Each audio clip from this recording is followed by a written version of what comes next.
Thank you.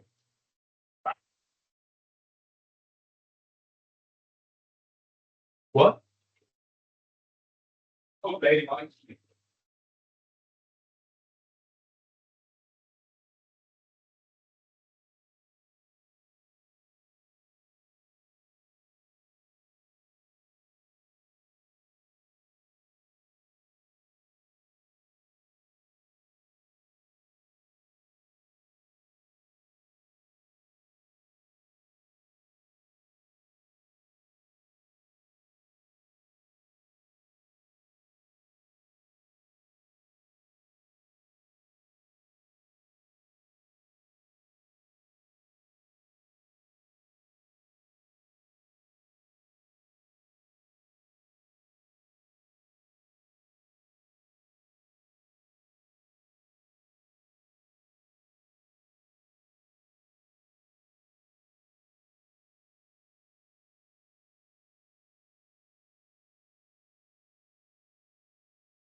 Hello, how you doing?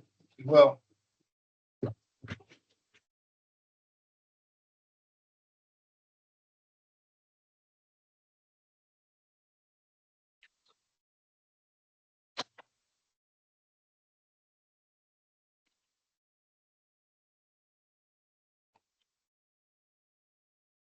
What happened?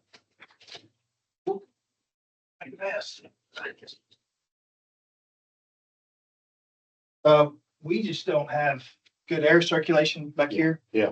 So we were taking advantage of the cool weather this morning and blowing air through, but I think we waited just probably a little too long. I said, make sure we don't forget, and when the temperature changes, we're not start Yeah. blowing in hot air.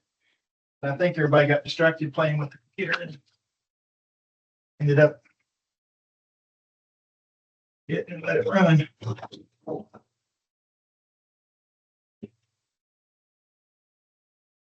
We've had some longer meetings and lunches and things like that, and ended up, everybody got full and warm in here because there's not air circulating and not much was accomplished by that. Well, as it got on.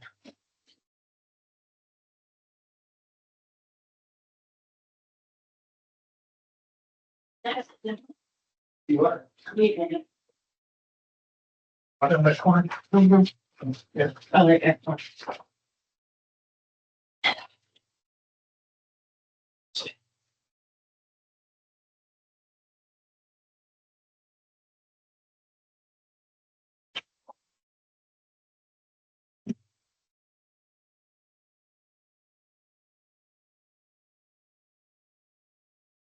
She gonna get the food.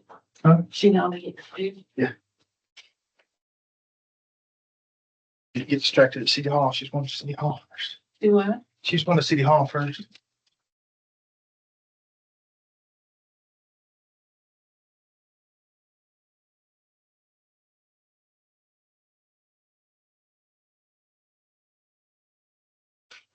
No, it's not that.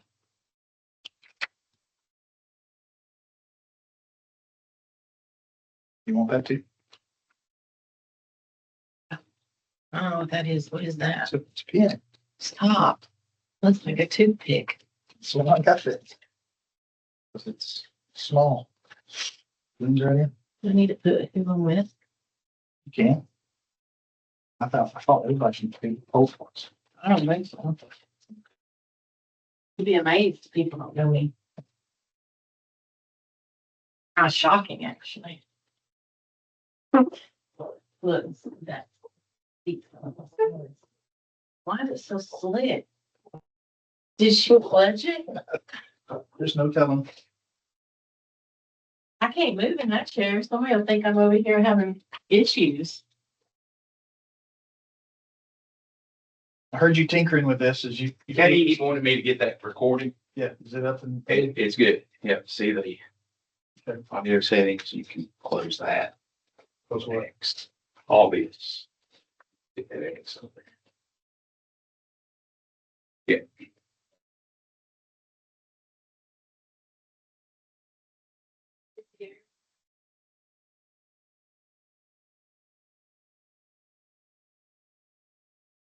Good. Yeah, Kay called, wanted me to get that going, so. Good. Yeah, I appreciate that because it was, so now it's Eric. So distracted. Gotcha. This looks like a royal pain in the butt. Yes, because I should have invited you to attend the Oh, 4 hour meeting that I had with the, oh, it'd be painful. there was.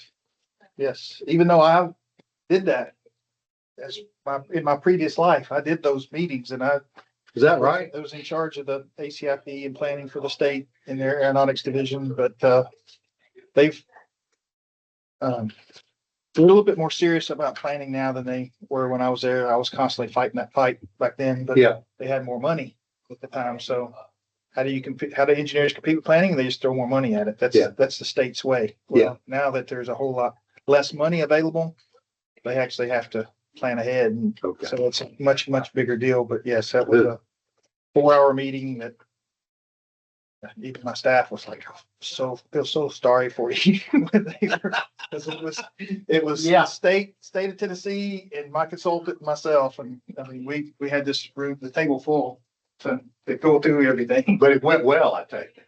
It did. It's just, originally when we first received that $6 million, I thought we had plenty of time to get stuff done. And now all of a sudden we're not too far off from, I mean, those dates are coming quicker and quicker every day of needing stuff under contract. So it's time to get some stuff moving. So you'll cover that in this Yes. section there. Yes.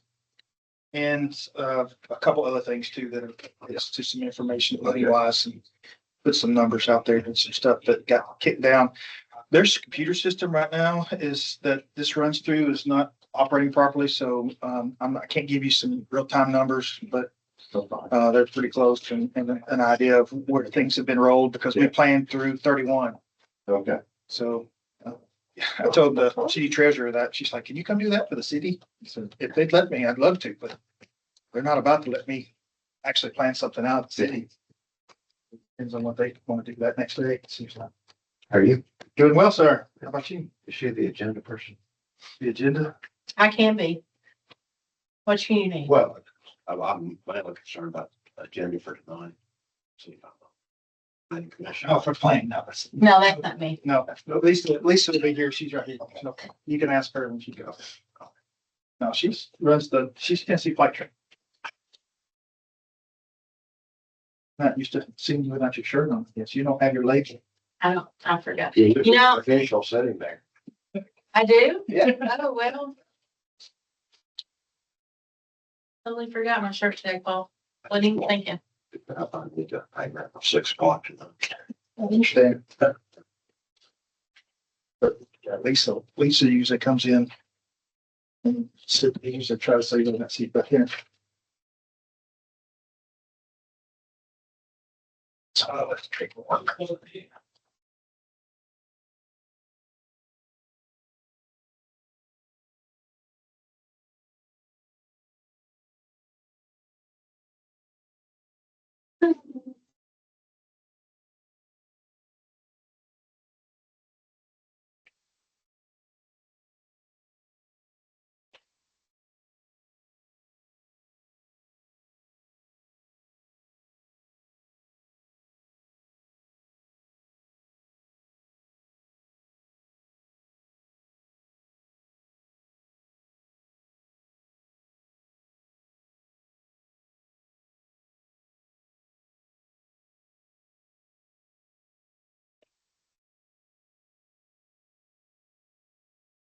Crystal like that for page. just for his information. You coming today? That's why you get me. No, the last few times y'all have had meetings, I've either been on vacation or doing something else. Except for the, just a meeting. You know better. You know better. I wish I could. I know. No, last month we didn't have one, so. Oh, well, that's the other thing. You haven't had. You didn't have one last month. Listen at that chair. I went out there and fussed at them. I said, y'all pledge the chairs.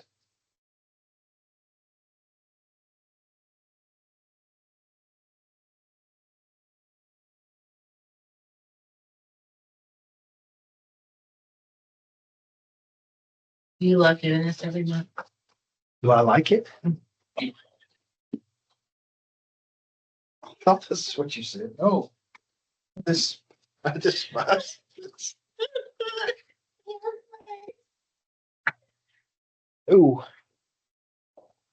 No, Paul. I just, yeah, no, I am not a meeting fan.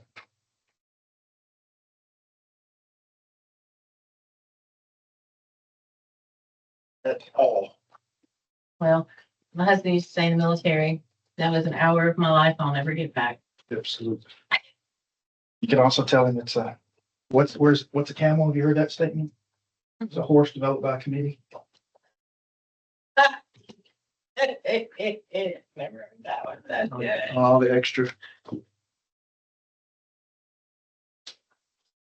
I don't know.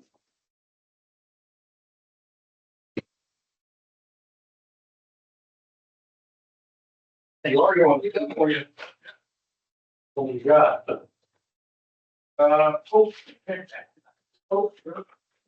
two apple pies as well, so some's got dessert. Mine's every pre-made. I'll be the same. Well, it's in Not in there, I think there must be, no, if they're not coming, I'll grab some. They're supposed to be raining. I've got some.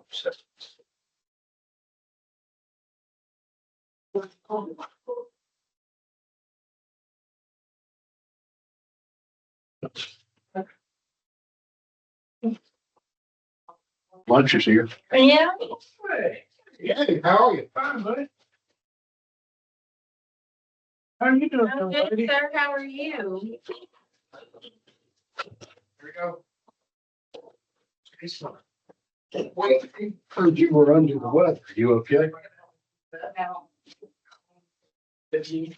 I'm okay. Yeah. Session. Two or six. 2 or 6. The oldest son called me. We can't take him. We can't. Oh, really? Yeah.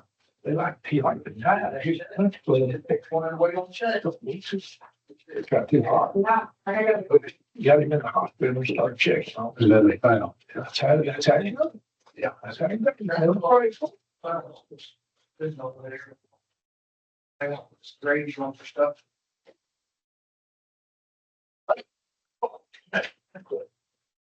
Here.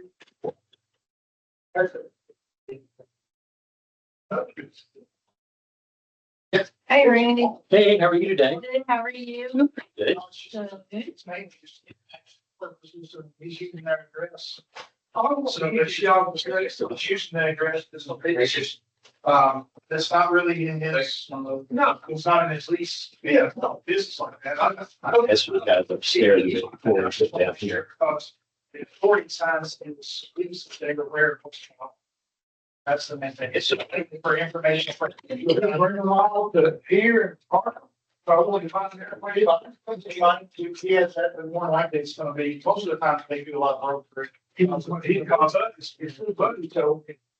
I had to kill that. He said, "You're not, they're all comes from Shannon." I said, "Yeah, but you're not true." It was kind of camp. I don't know what, he just put the truck to do, he was like, wow. Oh, no. That's too much meat. All his places are still there. They're all. They fly, should look tough. It's about. Hey, I just wonder, sorry.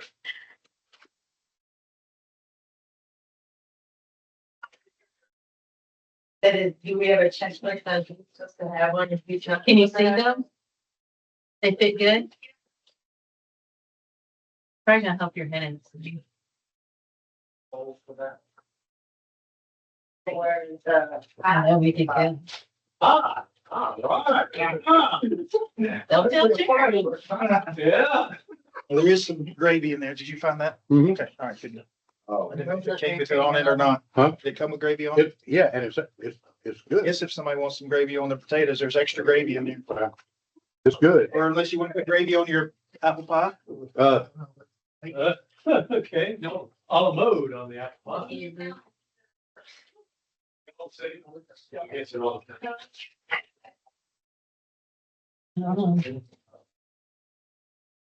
And you know. Look at you, it's finished. Yeah, that's for the mashed potatoes if you need more gravy. Paul, where'd this come from? Post, yeah. Brent, how are you? I'm doing well, sir, yourself? Just right. Pick a seat, Anywhere? anywhere. And get some lunch. Right.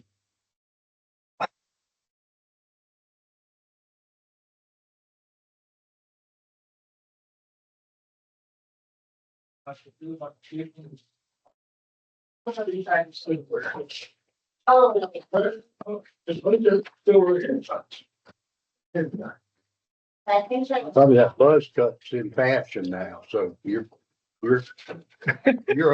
That's good. That's good. Howdy, howdy. How you doing?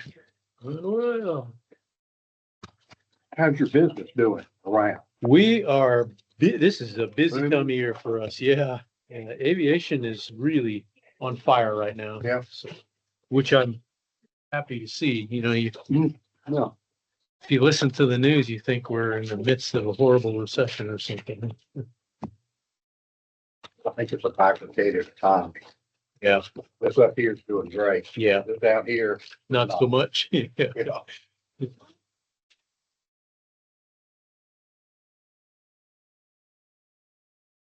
And we're getting into conference season. So all the states are starting to have their fall conferences. So that and SEC football is keeping us super busy. Well, Saturday at noon, so we're pretty big. Yeah. Texas game. Oh, yeah. That game. Alabama and Florida State's not gonna be too bad either. It's 2:30. I hope it's an easy watch. Well, I do too. Yeah. Who you got? You got somebody like Syracuse, Syracuse. Navy playing mighty BMI. We do all of the charter services for Ole Miss. So, yeah, so this is kind of a off week for us. I got, I think it's Georgia State or something. So just one easy charter. This year SEC's flying around mostly in 757s. So, That, I was gonna ask. yeah, yeah, the SEC's been very good. But where do you get those planes? Delta's bring a lot of them. Yeah. And then, for some of the others, it's not, 7.5s, but, Breeze does a lot of charters and Sun Country does a lot of charters. Okay, so if Delta says, okay, I'll let you charter my 757, they supply them, their own pilot? Oh, yeah, own pilots, flight crew, everything. So they'll pull one out of service in Atlanta and cycle it to deadhead it to wherever the Yeah. team has to be picked up. Come see us, they'll drop that team off and that plane will take off and go somewhere. And then when it's time to pick the team up, they'll take another one out of service from Atlanta and then come pick the team up, take them back. Which is different than if Sun Country or Breeze do it, they're sitters. So they come pick up the team, sit on our ramp for a couple of days and then they're off. Okay. I like those better because they take more fuel. Right.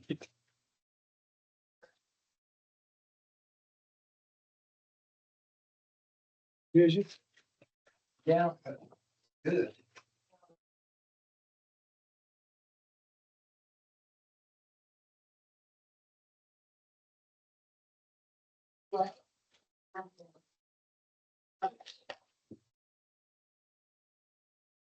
So before the other, you what? Scott, is anything going on other than the horse show celebration? Should be the celebration. That's the big focus. Yeah. A few days this weekend. How's attendance this year? We looked at better. Yeah, that's good. Keep in mind, this is just my fourth one. Yeah. I'm not a good judge, but I heard the last year it looks better. How are you? I'm all right, how you? I thought that might be the case. I judge it by when I drive by how many campers are in the field there. Free? Yeah. That girl. That girl. Been tempted a time or two. Oh, I bet. Doing all right. Good.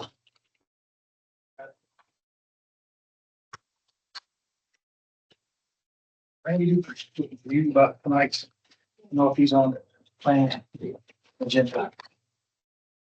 Have that in your head, dude. I don't, but I looked up on the email. I'm gonna need you. Yeah. Tell her about Good morning. it.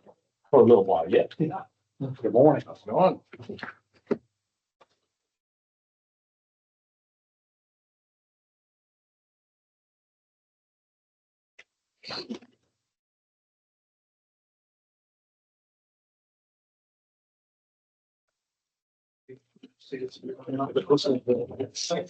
What's that say now?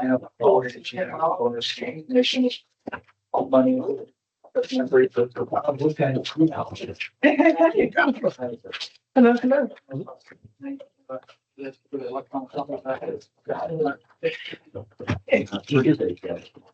For you. Thank you for the, putting the email out. Appreciate it. Hadn't heard from them. Watch it. How terrible. I don't know. Then we did. You want to start, please? How was your virtual meeting? Was it done real quick? There was just lots of blabbering on and on. Yeah, we get to our part and it's like, yeah, we're doing happy. Like, okay, any questions? No. All right, go ahead. Oh, Randy. That was you.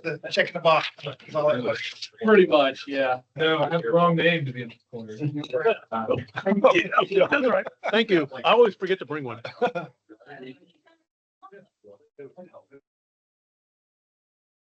So we've actually purchased another twice. You saw it? You saw it like on my face? You're like. Well, One anytime. Well, we got two going around. Like this. I got it. So I gotta. Southern Mama. That's exciting. If you don't mind, they had already started one. Oh. I'm hanging in. Green. Burning the candle. Oh, you like the one I gave? Well, there was already names and it looked like it was more official. It does look more efficient. I'll agree. Cheers. Always enjoying it. Always something else that we're dealing with. How are you? I'm doing well. How are you? I'm doing Eric, good. 404 knots. I saw that picture. I'm going to respond to you. So I haven't told you the story, so I took off. You know, I left solid 15 minutes before you guys. Oh, easy. Yeah. Easy. Probably more like 20. Yeah. Thank you. So I'm taking off and I stayed tuned in to do low. Say what's wrong with you? So I'm sitting there and I'm I really don't know. going about the. Matt told me this morning. I hear, And I I hear said, someone calling around. for a while, and Matt said it was doing stuff I'm that watching caused you him to guys. retire. And then he So, gets clear and says, I don't know no, what you're that on was. live. Yeah, you get to be for a solid 12 seconds. That's like Later. minus 8,000 feet. Got over there last night. tried for Yeah, five right. minutes. Through it. That was a map. Yes. Hour from Shelbyville. Yeah. How you doing? Oh, yeah.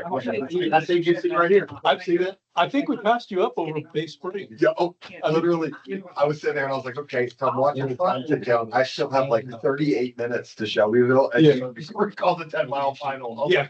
like, We, we climb at 2,500 foot a minute at a faster airspeed than his Baron cruises. You flew with it, yeah. That plane, we call it a time machine. It either's really changed. It's an Avanti Piaggio. Yeah. Goofy looking plane. Oh, I've been on one. Okay, you know what Yeah, I'm I know exactly what. Yeah. I It's heard. awesome. He was a little. You guys had a hard time. We went, we're coming from a Baron. Yeah. So. Eric, I heard Corey, you guys had a hard time coming back. Seems to have. It was, there was just, it must have been a newer MTSU student. See, So I just so it was a refresher for me actually, but at least I could. Went, yeah. I'll give you this. Well, that, I did tell them that. yeah. I mean, they were doing like 95 knots and they were on a 5 mile final and. I just told them, I said, look, we've got citations coming in as a reminder to all of our. Guys, That being brought up. they can't slow it down. I remind them. Two of my Are they students. actually? Look at it. You can't slow it down. It's very difficult. You gotta get out of the way. Like, you can't fit into the pattern. You kind of fly it out. I mean, You gotta come straight in. blue line's 100 different numbers. So you don't want to be flying around in the pattern. So. So I'm gonna send out.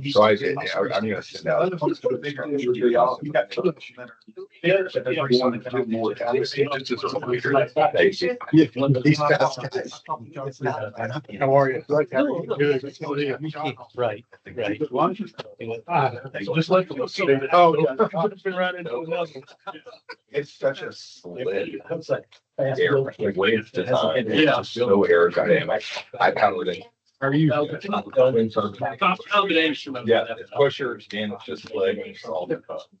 Bobby, I saw you driving old square body the other day.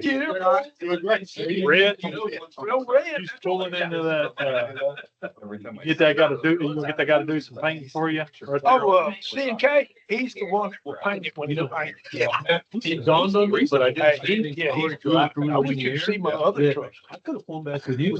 I've got no business.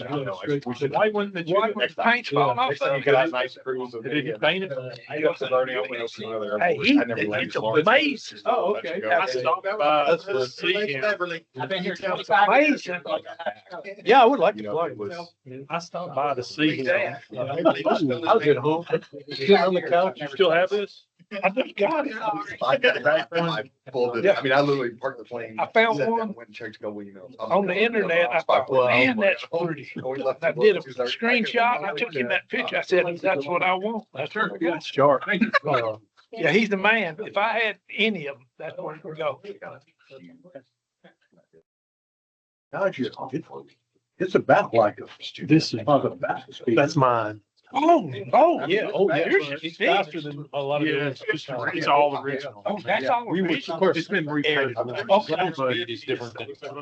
We were seeing you find that over at? 400 knots on the way home. Yeah. So, I bought it. I done seen that it's a driving. Oh, and get one? Oh, bitch, really? Back in May, I guess it was. This year? Yeah. I had an old Camaro. Yes. As I remember. You got And it still is because they're kind of an orphaned airplane. I mean, they're still in production. They're making what, 1 or 2 in Italy. And I went by that. Brakes a little. If you could fix it. Set up I'm brakes. thinking about I like the two-tone. The two-tone's pretty. Well, that's pretty. That's pretty cool. Hey, that right there, We get around that that color because the and the engine silver. engine program. He's not Get paid by the hour. Even Ecot has, Ecot. he has a blue, he's a white stripe. The silver. Labor is, I like, but yes, that's the major thing. Two-tone makes all the difference in the world. It does. I'm thinking about doing. If I did it, there ain't no question in my mind. That was good. It took him, he took mine down to the level. He takes the bed off. I mean, he just. I wanna do, That's what I'll show. Yeah. Just enough time to dump this in. like, something like that. It's kind of what I. Okay, yeah. All you gotta do is show them that picture. And I went out and found my own paint. I got a buddy, the gray. He's got a 2013 HD Chevrolet. I done it every day. I like this. I said, what color is this? He took a picture of the glove box thing. I took it to Cesar, the guy Cesar. I said, this is what color I want for gray. Of course, it's a Olympic white. Did he do the pinstripe for you too? I owe you order a plate called Phoenix. That's just out west. So, yeah, pinstripe. Did he put it on for you? Oh, yeah. He painted and put your pinstripe. He could. So you ought to come look at shoot. Them other boys wouldn't even look at you. About 8 Down there, please. I don't know if that's is that the wingless, but I think it looks like it has. He does David too, don't look at it. He did mine before. Okay, ladies and gentlemen, I think it's the appointed hour, so I'll call our meeting to order. And there's a sign-up sheet going around. Lisa, if you got, I think everybody's got it. I will ask if anybody speaks to please come by and sign up before you leave. and then I think, Brent, this is your first meeting. Yes, sir. So welcome to Brent Kennedy, as our newest member of the board. You want to tell everybody a little about yourself? Or Well, you want me to tell them about you? it might be better if you told.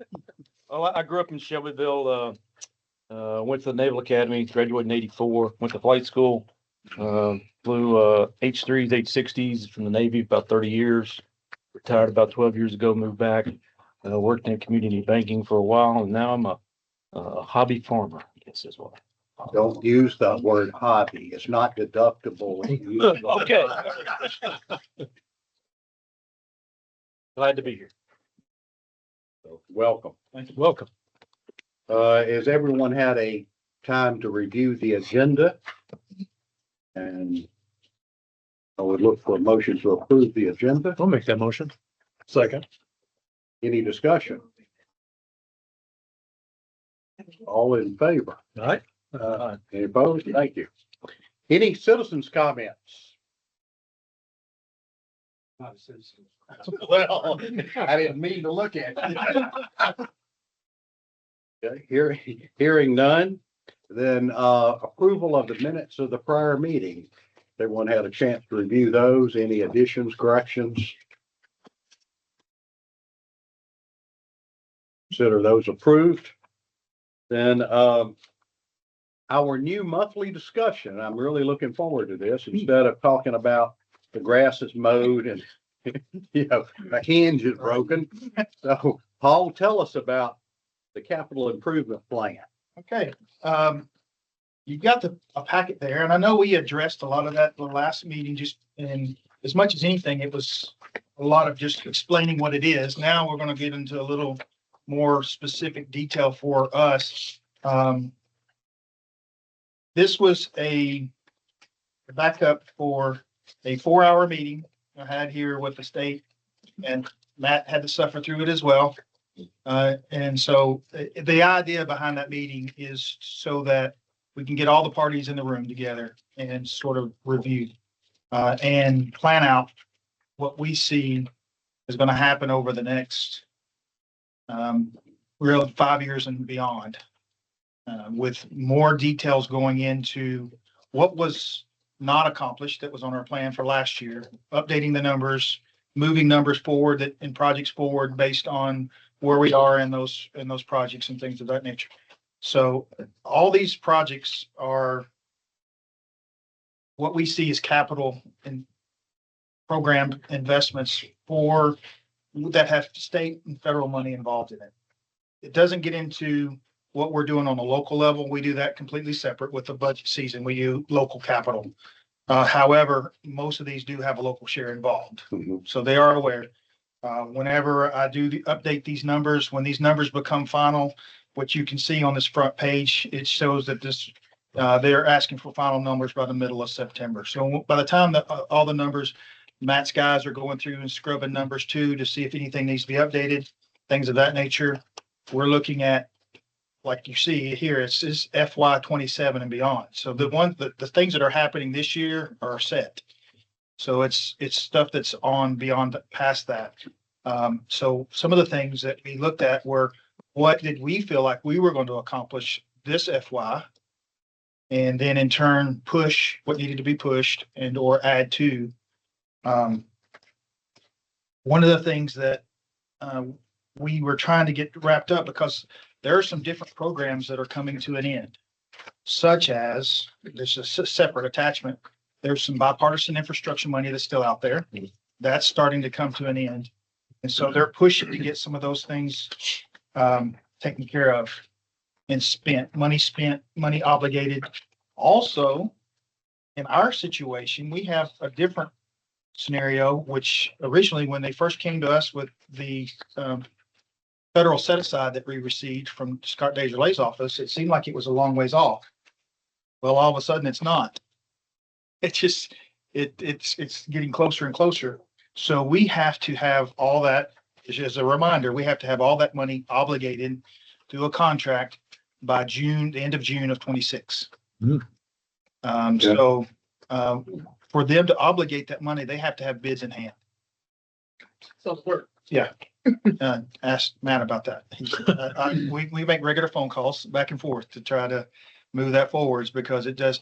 That's why you see one of the items on your agenda at the end of this particular new business is the first project that we're going to do, the first money that we're going to spend. All the planning, all the design that's been done so far has been done with other money. We haven't touched that $6 million just yet.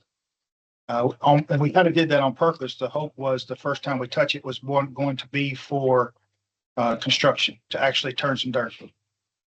So looking forward to actually putting a shovel in the ground and actually moving some dirt, because I've been moving papers for, it seems like, years. But you can also see with the money that we're having to try to spend, this set aside that you see from the bipartisan money, which is $1.3 million. And you would think that'd be simple to spend, but it's not all that simple. For one thing, the way you receive it is a little bit at a time, which makes it difficult, because unfortunately, as you can see, $290,000 doesn't get what it used to. And so you got to wait for the stuff to kind of build up to actually do a significant project. And so just for your information, one of the things that's been brought out, you can see down through there, some of those different projects that we've done through the capital plan, that we've done with the bipartisan money that we've done, that has helped do the planning and the design for the $6 million projects that we've got coming. The utility project that's just been approved, that Matt's going to give us an update on here in a little bit on what the situation is. We're waiting on one piece of paper from TDEC on that project. It's amazing. One piece of paper can hold up a $500,000 project, but it is. That the remaining balance is going to be spent on a Plainport project. So we went through that process with aeronautics, went through their planning guys. They all have concurred that, and we were getting it down to the dollar amount. That's why we see how much money is still remaining. They want us to get it under contract. So we will, by spending it on one project, which is a Plainport and ramp expansion in that same area. And so that'll be addressed as soon as we can get it under contract, really, for the most part. They're starting the design now so that we can get it out there and get it on the street for bid, hopefully starting in the spring, and get it under contract this spring is what our plan was. How many planes will that accommodate? That'll only accommodate 5 airplanes. However, one of them is designed. I don't know if any of you have been into John C. Toon Airport. You can see a great example of that, because, I'm sorry, not John C. Toon, but Downtown Island in Knoxville is a great example. They've got like almost 100 plane ports there. One end of each one of theirs just about has got a taller, wider section. So one of those will be taller and wider. So we could put something like that Twin Bananas that's been sitting out, or a TBM or something of that nature that's out there, can be underneath cover at least. And with that, we'll be expanding the taxiway and ramp out towards the runway. So we'll be expanding it to the east to make it easier to maneuver around the hangars and maneuver in and out of those spots. That'll accommodate 5 aircraft. And we're hoping that if there's enough funds available, to expand the ramp as much as we can potentially add some tie downs in that area as well. Is the hope, but until bids are in hand, you can't ever tell. And it seems like the longer it takes, the more everything's going to cost. But going back to where we were going, we take that in consideration when developing the ACIP, where these other set asides are, because every airport receives some federal funds set aside. And again, we have to bank those up. And we even discussed that because of the fact that we're banking up some of that money. We didn't request it. And so we are actually, because of needing to spend the $6 million, we have actually looked at pushing our money down. There's another airport, Portland, Tennessee, as a matter of fact, needs that money now. And so we're almost doing like you see in the NFL draft, we get selections, we're going to get FY27 selections for their money. They can have our money now and we have their money later, so that we can, instead of just getting 1 year in FY20, actually it's 28. In FY28, instead of getting 1 year, we're going to get 2 years worth. We'll get our year and Portland's year, because in turn, Portland gets ours now, because we're having to spend that $6 million. So I know I'm spending a lot of numbers and spending a lot of time. That's why that 4-hour meeting, most CIP meetings they schedule 2 hours. I specifically requested to double that, with knowing of all the fun stuff that we have going on here, and trying to make sure we spend the city's money wisely and efficiently to try to, and not just do these little small projects that are worth 250 there, 250 here. That doesn't accomplish much for what we need. We need big stuff.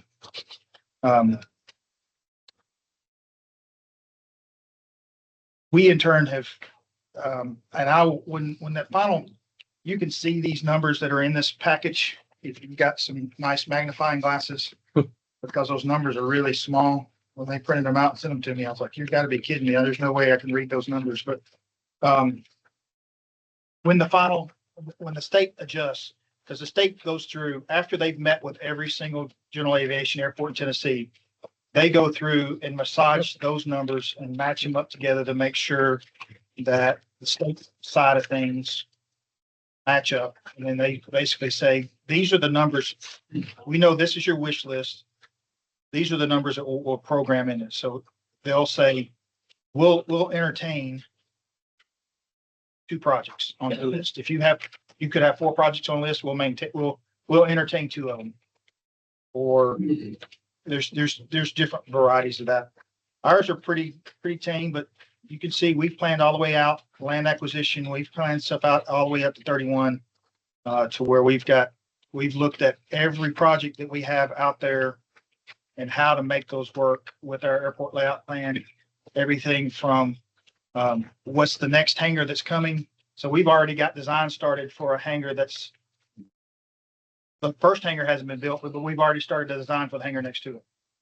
And also land acquisition for future possible runway extension or the potential for another runway. So we have to take all those different things into consideration and plan it on out into 31 and beyond. I know that's a lot of extra information. I don't know how much more detail we want to get into, but I will definitely, when those final numbers get put together for the new FY27 and beyond, I'll be bringing them back to you just for your information purposes of things that we are looking at and how the state sees we fit into this full state CIP. And then in turn, the state of Tennessee turns it into the federal CIP. And this is all because we're a block grant state versus some. That's true. The reason why we're meeting with the state, because when you go to other, like if you're in Kentucky, for example, that airport has to go to FAA directly and ask for the federal, and they have to go through a CIP scenario and hand it to them directly. And so our programming with the state helps other things too, because we're not just looking at the federal side. Like, for example, they've helped us program out the potential for a terminal project to go with our $6 million project for the renovation. There's a certain percentage of that project that the FAA won't participate in because of certain rules and regulations they have established of where the federal money can go. Well, we can utilize some state money because of that programming, we can use some state money to offset that. Do a different type of terminal grant that's just state and local money. The fun part is because we've got that, we can use the federal money as our local share. So we end up, we can spend up to $500,000 of state money, but use our local share, instead of being 500 local, we get to use $500 of the federal money that we've gotten, that $6 million, and put it towards it. But that's because of the fact that we meet with them and can go through piece by piece. We can find little nuances like that, but also have to coordinate with them to make sure it all fits. So the meeting overall went well? I think so. I think everybody was pretty cross-eyed by the time it was done, but it really, I think we have a good plan out that far. It's still a little frustrating to me in some cases, just because I want to move things faster, but it's just, it's necessary to have to deal with.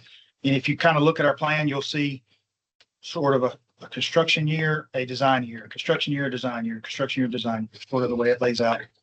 I'd like to do construction. Get us caught up. Yeah. But I understand I have to do that. Sometimes the disadvantage of a block grant state is you have to compete against other airports in your own state for priority and projects. What else is going on in the state and where do we rank in priority with some of our projects? Well, that to me is sort of, I have complained about that to different entities because of the fact that I've expressed my concern that the fact that we've done what we're supposed to, that we're a safe airport, we meet design standards and things like that, we're almost getting punished because the airports that didn't do that are now getting the money to fix the stuff that's a safety problem, like trees. We trimmed our trees, we took care of our trees, we keep our approaches clear. The city worked well years ago acquiring property so they could. And now we're almost in a way, we're not getting money because Jasper didn't do it. Those projects, right? The state has a scoring system for projects, and those sort of projects are going to score very high because of safety related issues. So yeah, there is in a sense like, hey, I've done all my safety related projects. I'm ready to go do something fun, something to, build this airport up. And it's like, well, okay, but you're number 10, 12, 15 on the list behind these others. So. Yeah, and that's actually laid out in this fun package that was attached, if you really want to get into that kind of weeds and find out about it. But yeah, there's a couple of big projects, like, for example, Gatlinburg, due to safety concerns over there, they're having to actually move their runway. Oh, So that's a big. I've been in discussions with them because of the fact, not only was I involved in my previous life, but the managers come to me on how to work through that process. How did we work through when our runway was closed down? There's a MTSU graduate that's running the maintenance shop there. He's been talking with me saying, can I keep my maintenance shop open while the runway's closed? And because they're relocating the runway and reorienting the runway completely. So it's a significant project. So that's the only reason I've been involved in that a little bit, just because they've been trying to pick my brain on how to keep stuff in function. Sort of like we worked with Charles to try to keep it during in 19 when we did ours. Arian. So that's some of the stuff that they were talking to us about. There's a couple other decent ones. I think Jackson's got one, and who else? There's somebody else that's got a pretty significant project. I think that's sucking a lot of the extra state funds. Is it Jackson Grove? I don't know. There's someone else who's doing runway reconstruction. No, they're open. Well, they're closed for TDOT maintenance. But yeah, it's not a full reconstruction.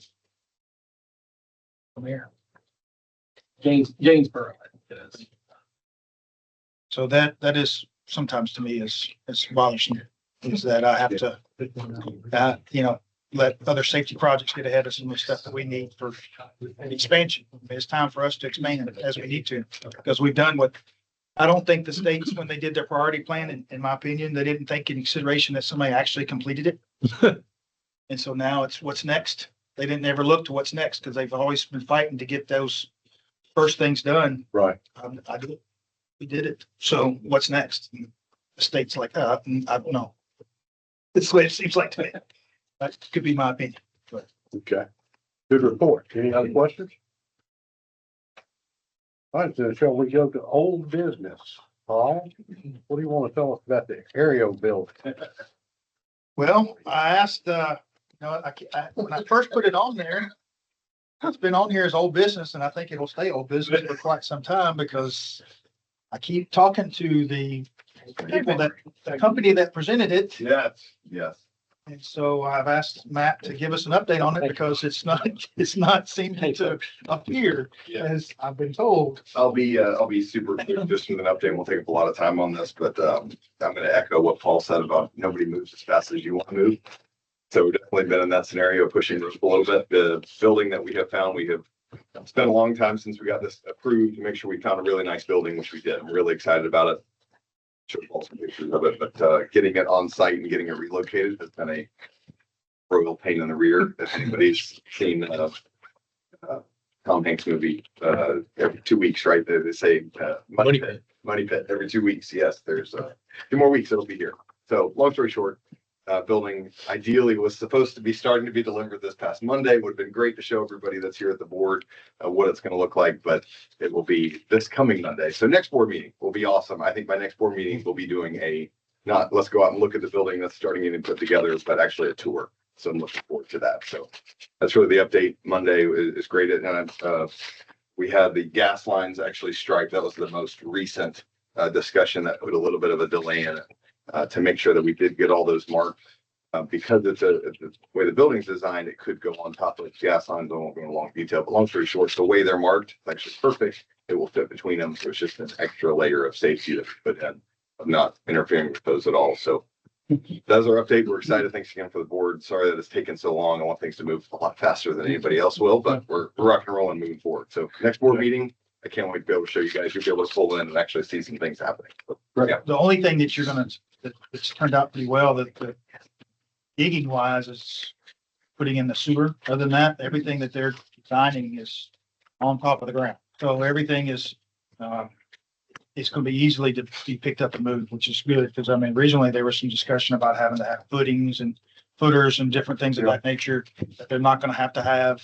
So literally it's just getting connected, and they're going to be able to connect to our existing pump based on what the current situation is. So they're not even going to have to dig another extra area and a pump be put in or anything like that. It's just going to be literally putting a line in. So there's just going to be minimal for attaching water and attaching waste. The electric's going to be above ground. So that really helps alleviate any of the, disturbing of our property and the ease of move whenever that might happen. Doesn't happen very often, right? But you don't run into huge. No, and I very well might have just jinxed myself. by saying that, but, I'm trying to do a positive spin on it of some sort. So, but yeah, I think that's the update. Then thanks to the board, but really thanks to Paul. Paul's been wonderful helping with this thing. Any questions answered and rock the ball with it. Appreciate it. Sounds great. We'll look forward to a tour next month. Yeah. Motlow's looking forward to it. Motlow has already, they confirmed that they are moving the bigger simulators in, and they're keeping the space that they have in town, but they're converting it to like classroom. Yeah. They are bringing the simulators out, so they did confirm all that. That'll be nice for both flight schools. Great. Good. New business? Yes, sir, that's me. Yeah, I knew that. Mac Air. All right. Okay, first thing I want to talk about is I know on the agenda or in the building construction program, we've got run-up areas established to be built.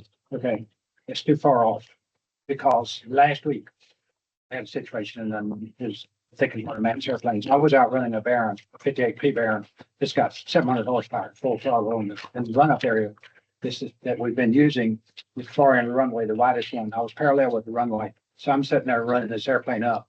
And lo and behold, if an airplane didn't turn beside behind me, okay, I chopped the throttle to a quick, my motor's right there. This happened to Merlin at Nashville. Merlin Grigsby's done avionics around for a number of years. They cleared him to taxi behind a C-130 and it put him upside down and tore his airplane up. And I don't know if it hurt him, but anyway, this we have to establish something now, because there's no real safe place to go with an airplane to run it up. Okay, so this is something we need to designate an area, put some signs up and make it public that this is where you do your run-ups. But that was it was a pilot error, because I was doing what I thought was the right thing to do, pointed parallel and turn across the runway, parallel with the runway, on the taxiway, the widest taxiway, and he just turned off behind me. Okay, just like, then he had the nerve to say, I want to get by. So. That is, just for more information, that's Delta taxiway, and it's 85 feet wide. So it works well for a run-up area. We gotta make it. But it gets us away from the noise. I mean, gets the noise out of the front door, because that thing is noisy, and if I get bigger airplanes, which I probably will, it's even going to be more dangerous.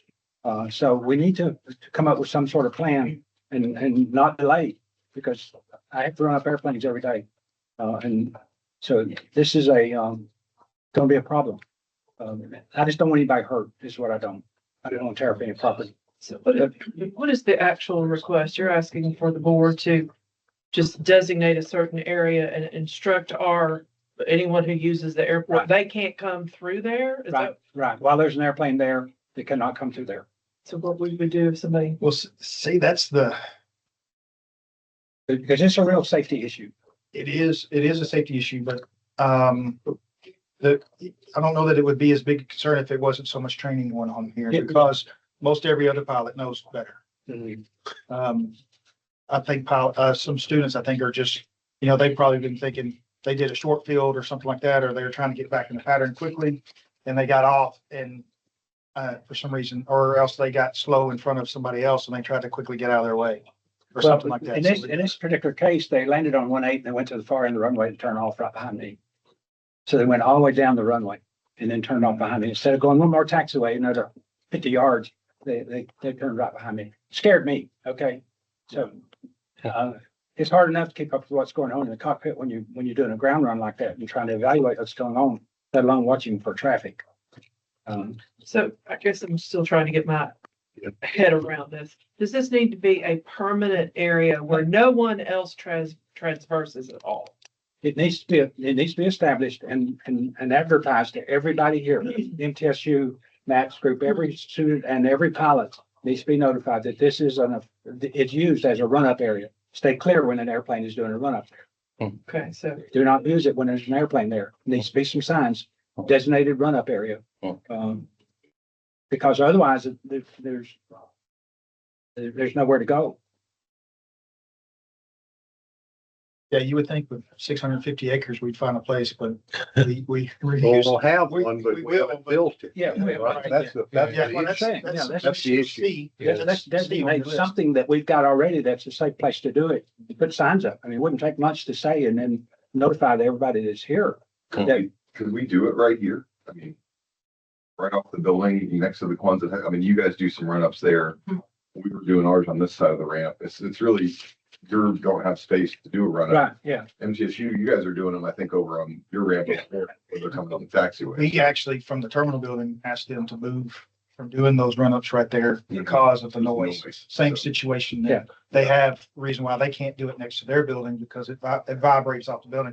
Or Eric's office and anybody else that's right in there. I don't ever work. Huh? Don't worry about me. I don't ever work. But it's the same, we've got the same scenario Yeah. right here as he does around his building. Is it vibrating off buildings? And so that area actually works pretty well. We just, So it's not that it's the wrong area to do the run-up, it's that we need to make sure everybody knows what's Right. going When the on. airplane You got- parked there with his yeah, cowlings off and, it's my group that's going to do a run-up is, that's where they're going to go. It's not the only place we got that can do a full throttle run. Particularly if you got a bigger, Yeah. powerful Yeah. airplane. Something 70 horsepower for Yeah, an airplane. yeah. over. Yeah. not a uniform one though. Okay. Not really, because MTSU has one, but there's no designation on it. It's just because they know it's clear and it's their area of operations. It's most areas. I know Murfreesboro finally put one, Right, they've got a They're by designated their- run-up area. and they've put I know all it is. Somebody went out there with some white paint and went down through there and marked some marks and put some signs up. I mean, there is no No designated- uniform. No uniform. You can find some that have at some of the criteria airports, that have towers that can tell them where to go to, something hash marked off. Unfortunately, the reason they have it is because they have, we don't have, we're gonna be building something at some point in time that's gonna be available for that, but. But in the meantime, we can just make something. Eric, what do you think? so we need So sign, it sounds like we need signs. We need to get our public works. So we throw an air, like an idea just on the inset taxiways here and here. These are run up areas because what you've got, especially on a citation coming in 1/8, they're gonna take the whole length of the runway. Yeah. Well, that's, So you don't want to do it here no, because but then they're coming in. But if you were here off the taxiway, running parallel, run up here and then another one for, Well, it's actually the one. Delta works better because it's the It's wide, biggest. it's so wide, you Wide. turn long ways, right parallel, if the next one is a narrow. Where were you doing that, Tom?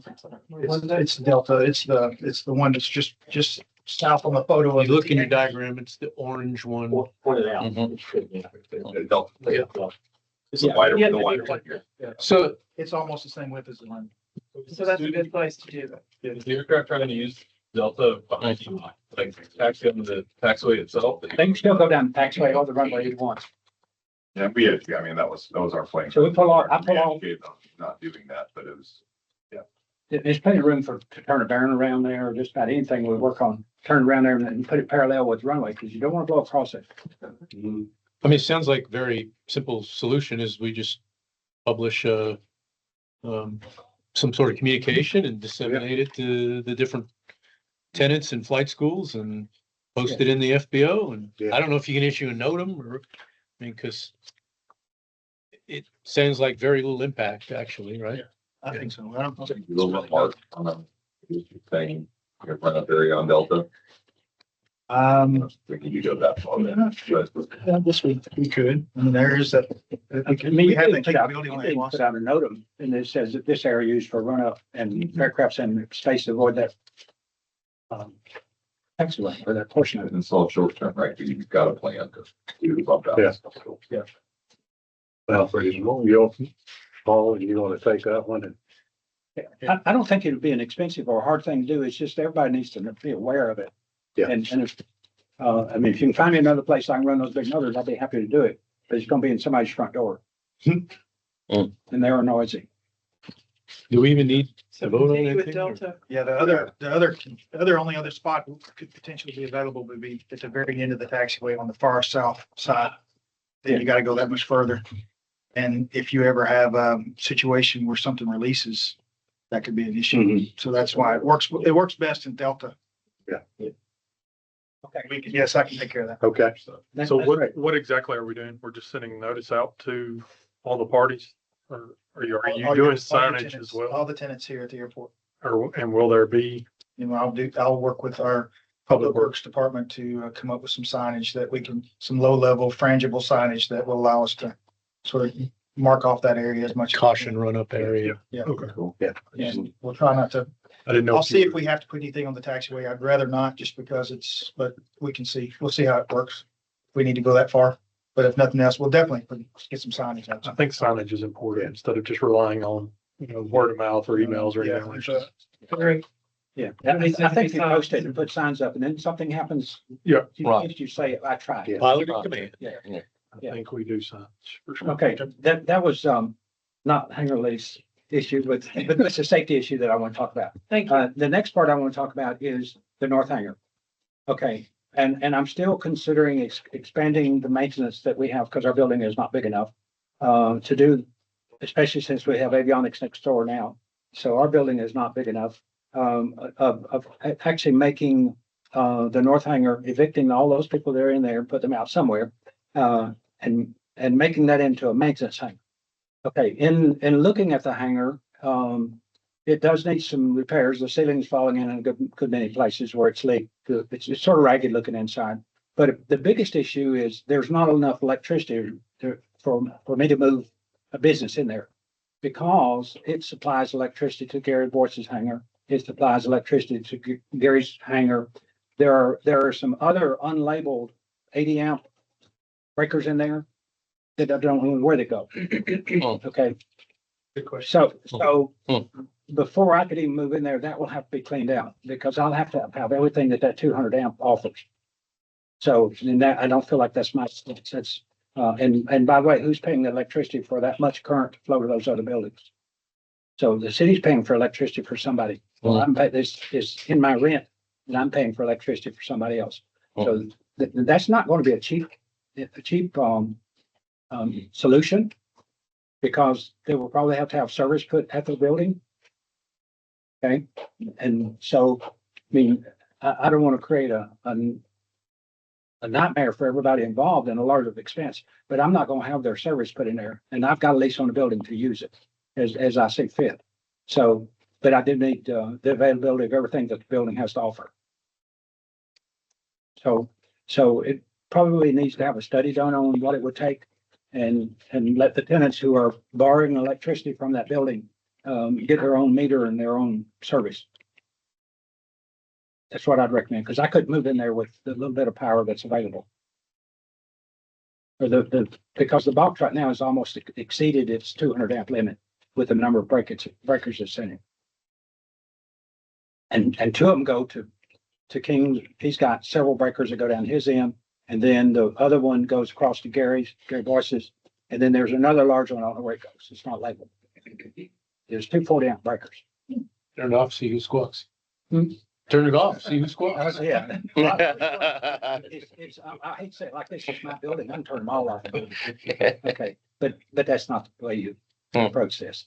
So I'm a ways away from making that decision to turn that into, but I'm looking at it. And probably by January of next year, I have to make a decision because I plan on taking on another brand of airplane to do maintenance, and there's a lot of them around, and actually marketed. That's what we're going to do. So I will need the space, and I'm too old to build a building.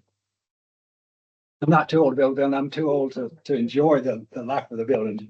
You know what I mean? You don't know what I mean. You're much younger than me.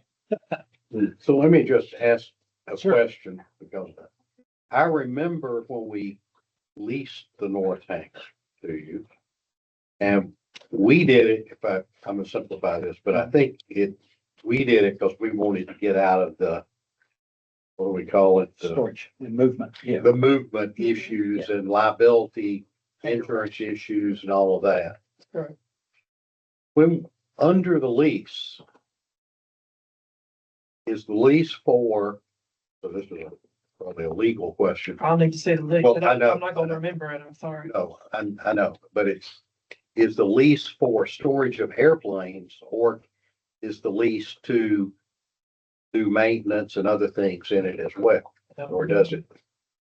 Okay. There's one small statement in there that it doesn't specifically say maintenance, but it says something. Other related services. Yeah. or something. And I think the intention at the time was, like doing wheel changes, brake changes, or oil changes, or something simple that can, in other words, to be able to make them movable, to get down to the main shop to do. Just do a basic repair, like repairing a battery or fixing a flat Right. tire. Yeah. That was That's the one thing. initial intent. But it's, the lease agreement is amended to my lease for building 6 and or actually building 8, which allows me to do whatever I need to do maintenance on an airplane.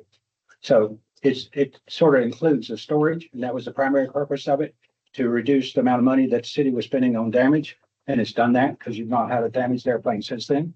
And hopefully I haven't either, and I don't think we will because they're spaced out.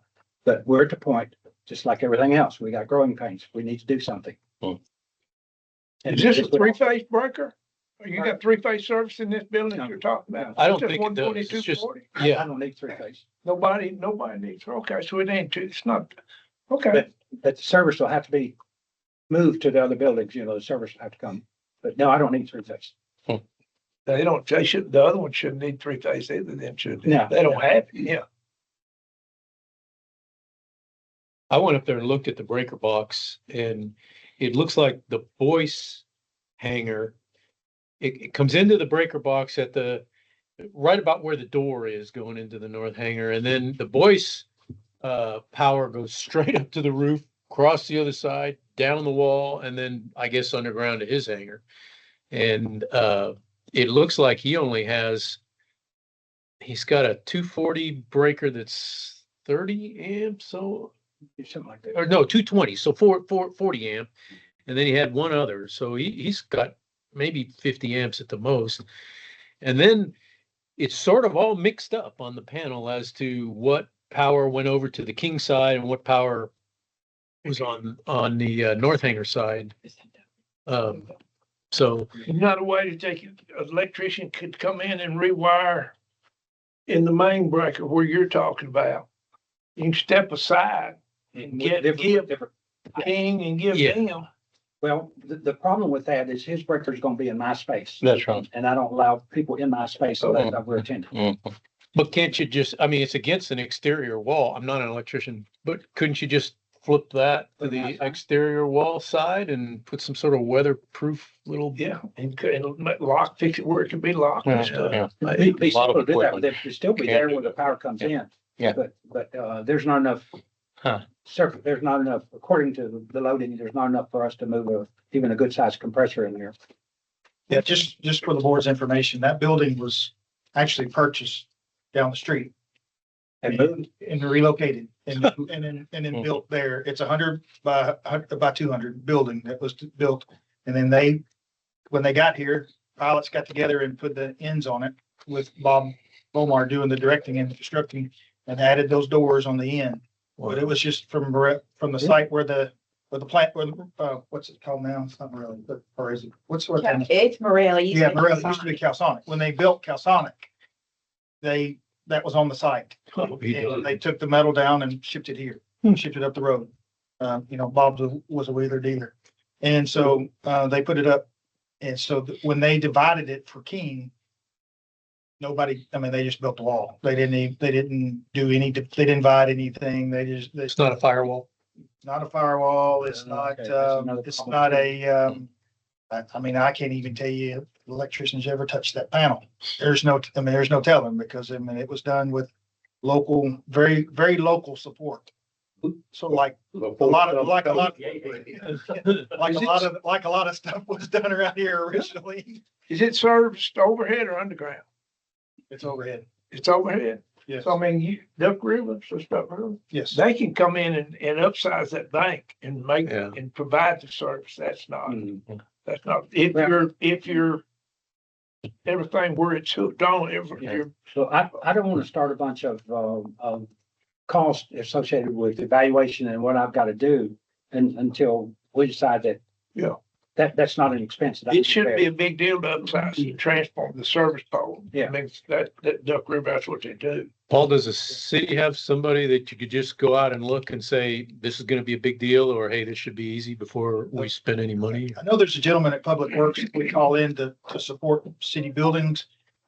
He's a certified electrician. I don't know if he is or not, but I do know that he can at least, if nothing else, can help us with a scope of what we need. And look at the bathroom. Get an evaluation. He wouldn't be able to give you a bid price or anything like Yeah. that. He would. But if any changes are made, the deputy state electrical inspector needs to inspect that, and put a sticker on it.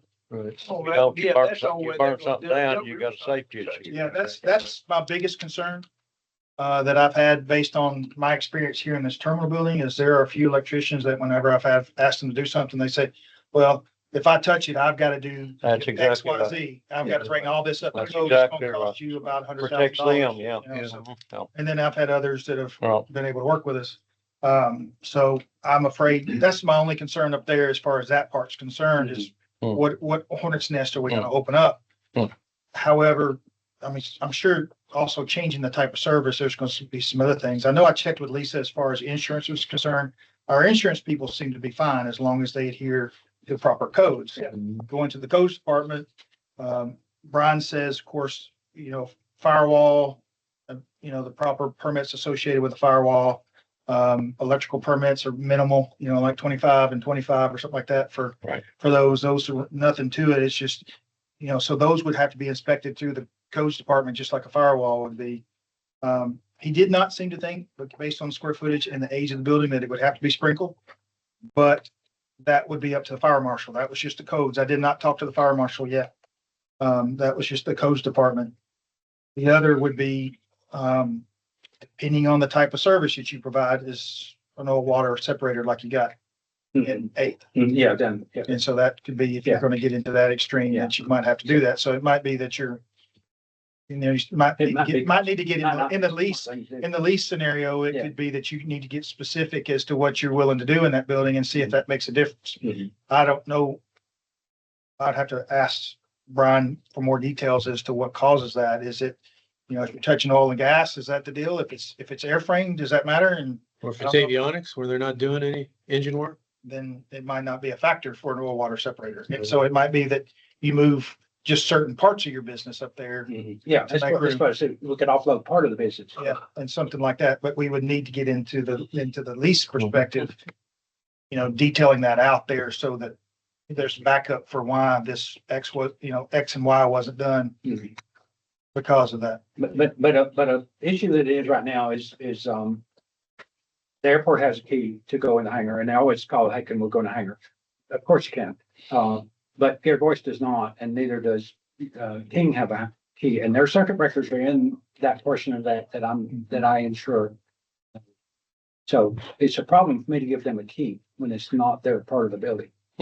If they were paying rent, then they'd be entitled to it, but, I can't give out keys. Sure, that's understandable. It's a privacy issue too. And during our operating hours, that's something because we could reach out to you Yeah. and work with operating hours, but Yeah. after hours is different. But I'd like to know if this is something that I really need to pursue, or look for a different space. Does the firewall, tell me about the firewall issue. Does it matter depending on what? If it's avionics, do you need a firewall? That's a very good question. That's a So very good question. what we faced in our other FBOs is NFPA 407 and 409 are the guiding documents, and it depends on what version of those codes your particular city or county has adopted. And those codes specify different square footages and, believe it or not, different door heights. So it's a combination of those. Whether no sprinklers are necessary, or foam is necessary. And so I guess you go off of those guiding documents. We're looking at how many square feet in that building, do you know? It's about 12 or 15. So it's likely that it's not gonna make that minimum. I think the minimum is, I want to say 20 from memory, but, and I don't think those door heights are any more than what, 14 feet? 16? They're not 16, are they? Yeah. Can you fit a I king remember air we in there? struggled with, yes, we can put a king air. Okay, then That they're was- 16. yeah, They're we're- either 16 or I 18. think it's 16 on the door, Okay. but it's, Yeah. I think it's 100 by 120, if I remember correctly, is the dimensions. It's 120 feet deep and 100 feet wide. What we found is once you start getting above 20-foot door heights, then you Yeah. almost always have to put sprinklers in. So That was what I've been told as far as, it doesn't matter your square footage, if your door can let something big enough in. And I think it's like it was 21 feet for some reason. That's yeah, was what the deal was. Yeah. And that- but without a firewall between where the king side is and the storage side is, and this would be a question for the fire marshal, but I think they consider that all one big space. So then now does that total square footage meet the requirement for sprinklers? So that's a question. I can definitely check, you know, our city codes director didn't seem to struggle with that too much, but I'm sure that's something that's relied on to the fire marshal. Yep. So I imagine the fire marshal is first thing he's gonna ask is what type of work you're gonna be doing in there. Well, to do a little side note on the type of work, I look at this just like a T hangar, okay? And I have a problem with anybody going in a T hangar and working on an airplane. Because my airplane is next to it. And are they insuring my airplane? And do they get products in completion? And do they carry hangar keepers? And do they carry all the insurances that I carry to protect myself in an airplane next to it? So I have a problem with people, two defense operators going in and have no insurance. And their labor rates are cheap because they don't insure anything. They have one mistake and they lose everything they have. Yeah. It sounds good on paper. I can do it for you cheaper, but in the long run, you're the one that risk having Yeah. it done. That's right. So, I mean, I'm opposed to anybody working in a T hangar.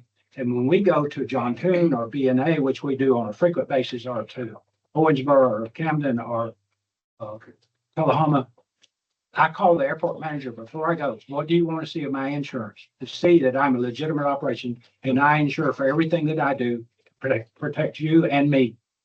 And they usually want to see the copy of the policy, and it's not a problem. I just call Wayne. Wayne send them all the information they want. Okay, so, but are we doing that to the people that are coming here to work on airplanes in T hangars?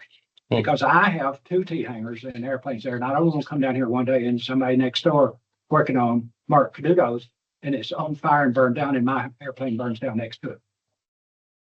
So, I mean, there's some things here that are, if we're gonna play one way, we need to play all the same game. We need to be on the same team. So that is something. And when we're properly informed and when we reach out, then yes, we get that information. It's the ones that are, you know, I guess you could say, doing it shade tree style behind, you know, they know better and they know that they're sneaking in. That's all right. I Understand. understand. You can go to. They're sneaking in. We say something? Yeah, that was it. Thank you for stating. Oh, yeah. Thank you, guys. Appreciate all these volunteer efforts. Well, let me see if I can summarize this. Okay. You got 2 safety issues. Mhm. One on the run up Mhm. and one on maintenance being done in T hangars. So we'll take both of those on as safety issues and look at it and come back and talk about it next time. Well, the first one we've already agreed. First one was Yeah. definitely, and so and as And much then would it be reasonable to say, okay, we've heard you on the lease and the north hangar. Let's go do some due diligence to understand the electrical service, firewalls, sprinklers, all the requirements. Yeah. And is it one hangar or both hangars together? When you look at that, come back and then we've got the facts and then we can discuss it.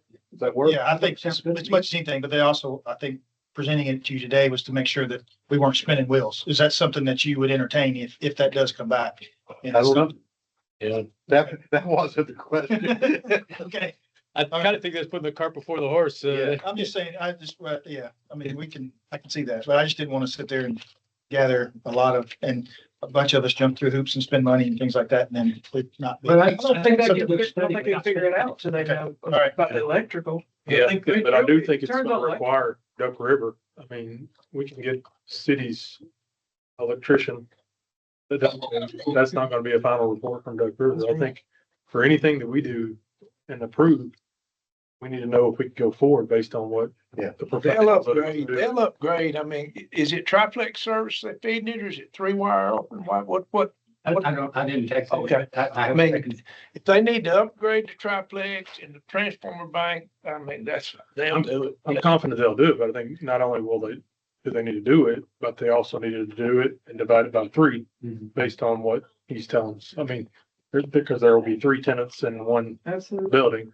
Well, there's actually 2 tenants and then another building connected to it via. Okay, There's so electricity Yeah, provided. he's just been, on Gary Boyce's situation, there was just a fixed dollar amount added to his rent to cover his cost because it was. They're gonna feed minimal it to, drop. they're gonna feed it, Duck River's gonna feed it to the top of that weatherhead, that, they're done. Yeah. They're Yeah. done. So, you know, I mean, of course, state electrical inspector and all that, but they stop it at the meter, they're done. So is the ask is if this board's gonna pay for the construction, or an electrician to come back and divide it by 3 or 4 or however, is that what you're asking us for? Who's gonna bear that at cost? Is that? Is there a cost for having somebody come out and say, this is what it's gonna cost? Is there a cost to tell us the cost, I guess? Is, I- do you I don't know? think you get a quote, but I guess once we get that, I mean, I definitely can get the Public Works Department to send their guy out and at least help establish what we're asking, so that we're asking for the proper thing. And and he can give us a good 10,000-foot view of what we need to do and then. And then when you know who to call to get an actual quote. Yeah, if we need to get into, Yeah. a general do we need to get to a licensed electrician from down the street or are we gonna have to get a contractor involved in the whole shebang? I mean, that's what we need to find out first. But also, I think in the meantime, Charles, from you as much as anything, we need to know your load requirements and things of that nature in case we need to get more Duck River involved besides just splitting panels. What I want to know is find out is what I'm asking for is practical. I mean, it'd be a whole lot less than a couple $1 million building to retrofit that building some, but if there's not enough electricity there to do just business, let alone share it with the other tenants around there. Well, regular 2 amp, 200 amp. Yeah. And 240 single phase is all you need. Pressures and hydraulic pumps is the biggest thing we're going to.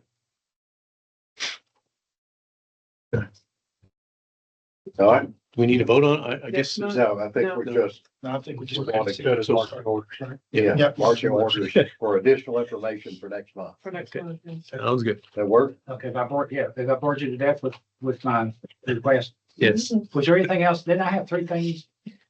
The other was your grass. Yeah. That's up to you. Have y'all heard about the grass cutting? You won't hear about the grass cutting.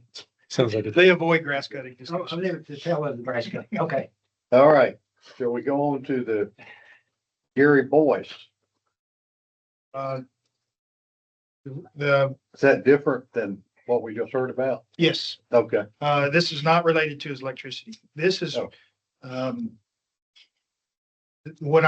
reason why he's on here is because of, you've signed a lease with him for a ground lease for a storage hangar. He has, expanded his, just storage. He's using that address now as, sales, aircraft sales business. And using that address. So I wanted to bring it to your attention because it is your lease.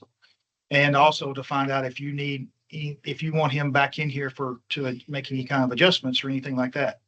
This is just, I don't see any reason for it. I mean, as far as I know, he's basically what he's not doing via broker, he's bringing in, and I think his detail guys from the car lot are coming down and detailing the airplanes and taking photos and sending them out is the gist of it. It's, I think I know he's not doing any maintenance or anything like that. If there's something that needs to be done, I think it's between Charles and Arian based on the type of airplane they got as to what it needs.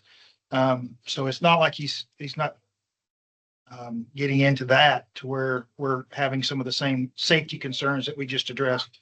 It's more just the fact that what he is doing is expanding on the initial lease that you guys established with him. So I didn't know if you wanted to have him come in and talk to you more about it, or if it was enough just to bring it to your attention. I just wanted to make sure that you guys were made aware of it because that ground lease is it's his own private hangar.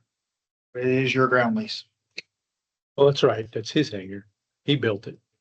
He built it. It's not ours. I would actually ask our counsel down at the end of the table if you would mind taking a look at the lease. Not at all. I don't understand what he's doing different.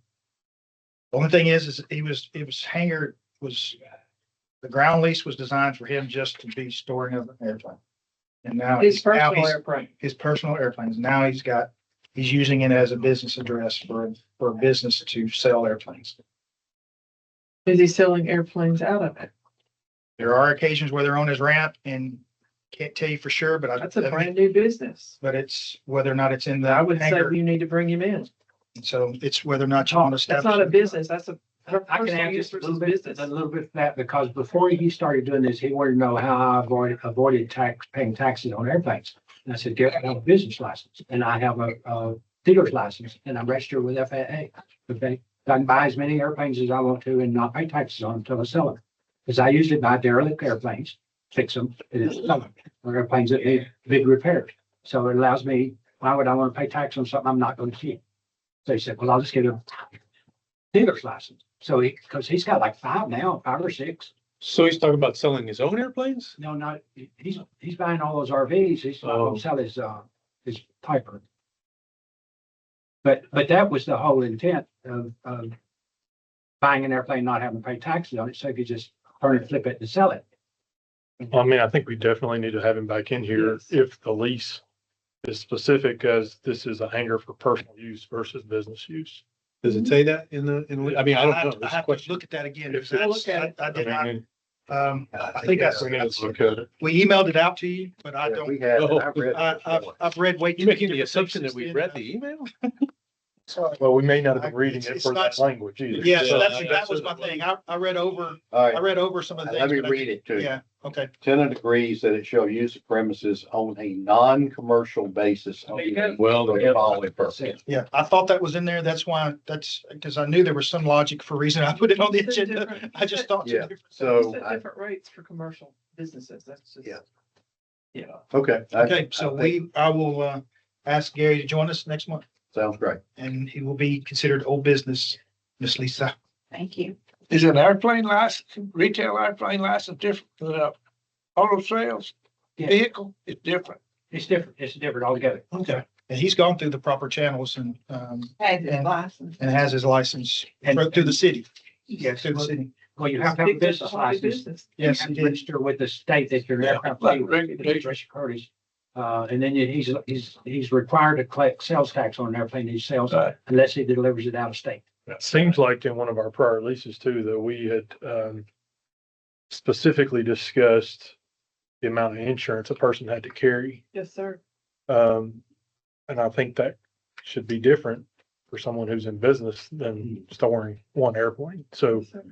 I think we need to make sure that we look Yeah. at that as And well. those, when he built that, he finished that, he completed that at the end of 19. Things were a lot different as far as some of the requirements at the time, not only through codes, but other things as well. So there's a good possibility that lease is limited on some of that. Okay, great. We'll have fun next meeting. Thank you for. Thank listening you. to me today. Thank you, Charles. Charles. Very good for dessert. Yeah. Hey, Charles, can you sign my paper, please? Oh, sure. You know, one thing that Charles does bring up on some of the safety things, we're going to see, I suspect, more of those things pop up. Yeah. Because we've got so many students Yes, sir. and we need to be aware. When you're done, I'm gonna ask him to comment on that too, because I was hoping it before he left, because it was a citizen's remark, but it came up because of the issue you're talking about. So I'm sorry, I didn't mean to interrupt you. That's okay. That's okay. All right, well, let's get on through this. All right, Paul.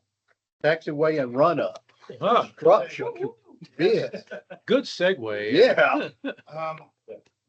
This is a crossing of Ts and dotting of Is kind of scenario.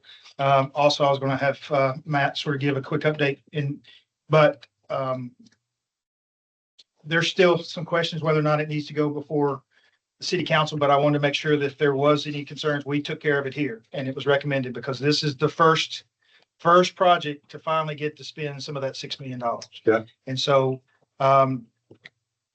just so that everybody's aware of what's going on and especially for the new member that has not had to suffer through some of these discussions before. The reason why you're seeing these two together, originally, there was a taxiway to the midfield. It's opening up 10 acres there, but it came up during some design issues and some different discussions about working with MTSU in an area to allow for a run-up area or a bypass area. It's going to be used for different things as necessary so that on this end of the runway, because MTSU has their ramp down on the south end, and that doesn't mean they can't see necessarily from one to the other. And so there's a possibility that they could get too many airplanes on the taxiway and they could pull over to the side and allow others to go by. Or now, again, this might have been something I ended up jinxing myself. Originally, when we first discussed the run-up area, we had Memphis Center where we could talk to them on the ground. Well, now Nashville's and ATC have expanded their coverage south of us. And so now to get IFR clearance out of here, you've got to reach out to Nashville. Yep. And Nashville won't talk to you on the ground here. So you've either got to get it in the air or make a phone call and hope they'll answer on the phone. Most people now have a cell phone in their airplanes compared to what they used to have before, so they can usually do that. But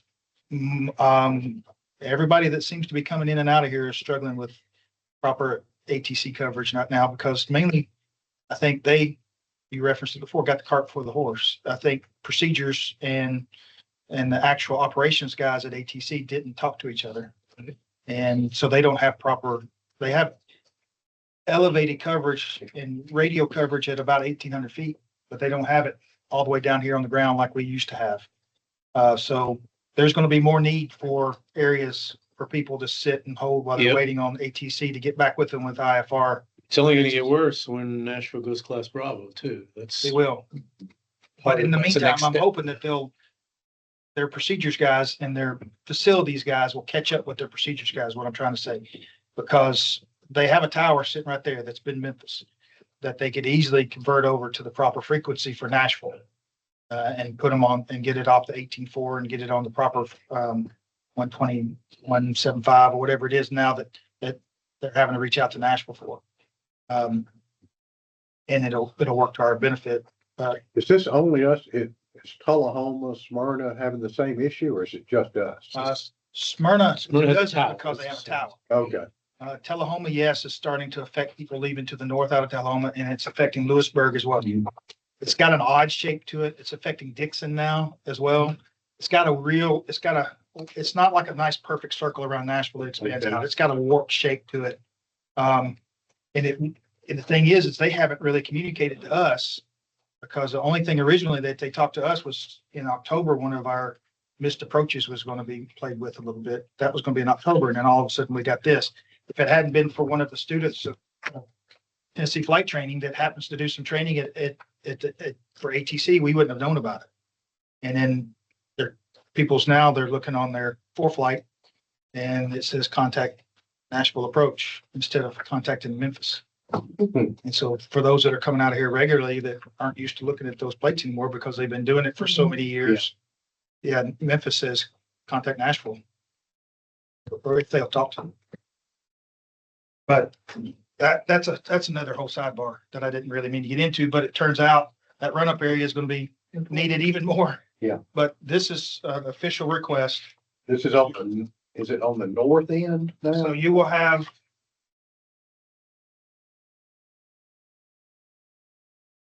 this run-up area or the bypass area is going to be here.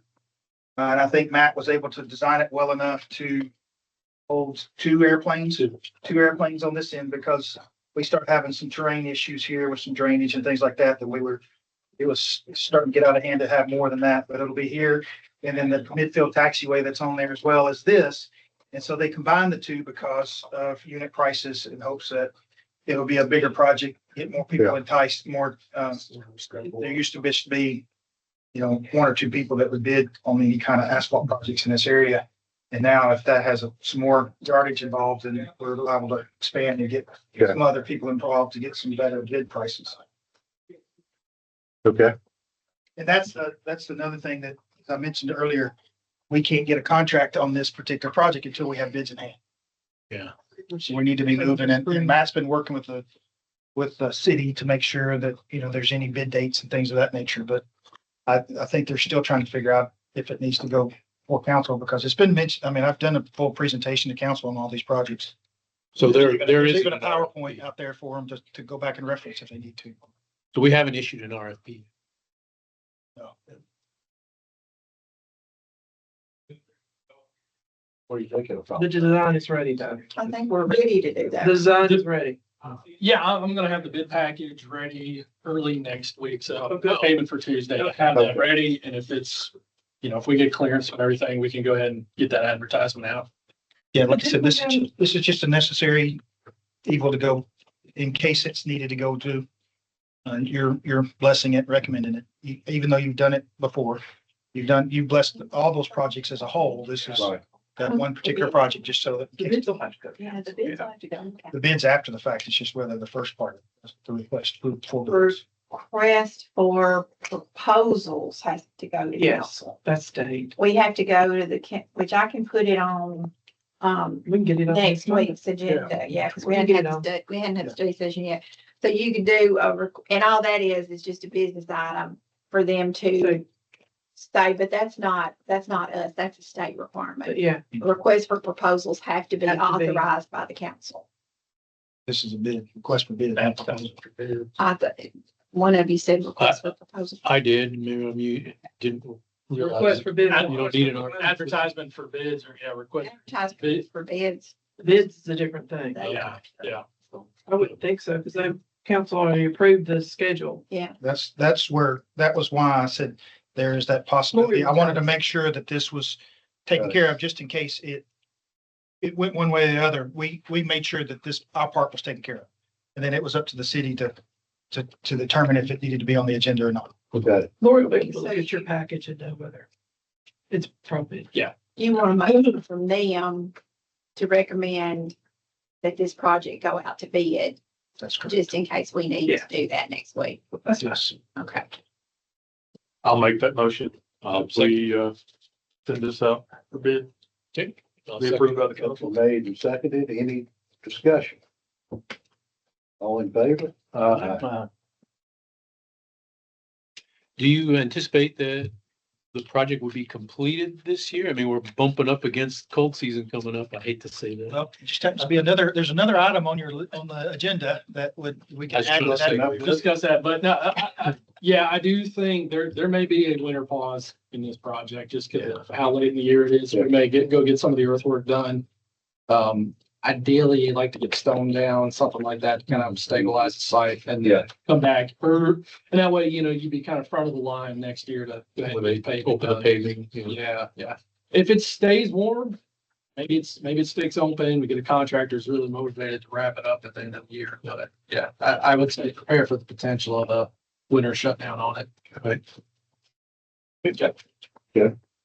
What else you got on your update? Well, so other business and announcements. All right, construction update, water line. We did get our TDEC approval yesterday or day before. Oh, great. So, yeah, they gave us a little nasty gram saying, no, we have 30 days to review this. And you don't get to, request it any sooner, but that did come through. So, water engineer has reached out to Bedford County utility districts to get a little pre-construction meeting with them because they were unable to attend the previous one we had. I plan on issuing the notice to proceed now that we have that letter and they can start mobilizing on site. However, I think we need to let them have that meeting for any grounds broken, but the contractor's been chomping at the bit to come up here, so that's good. They'll be setting up, you'll see delivery of pipe all the way across down 231. And we've gone through and already set up with them in different places to see it, but you'll see different stages with it. Well, Bedford County Utility District's got a new manager that started a month ago or something. Okay. And I've met him once and he seems like a pretty good guy. What is his name? Do you know? I don't remember, Okay. but he seems like a pretty good guy and is open to just talking about things and figuring out how to make things work. So, and change the, yeah, I think it's changed the dynamics a little bit, hopefully. Hopefully, yeah. All right. Not a construction project, but I figure I'll touch on it anyway. The ALP project still continues to be an ongoing thing. We've reached out to TDOT regarding some of the alternatives and waiting to hear back on some runway protection zone off the north end, some mitigation potentials. Paul, we've talked with you. I think we've got our preferred alternative. It's just getting them to buy in on it before we can move to the next steps.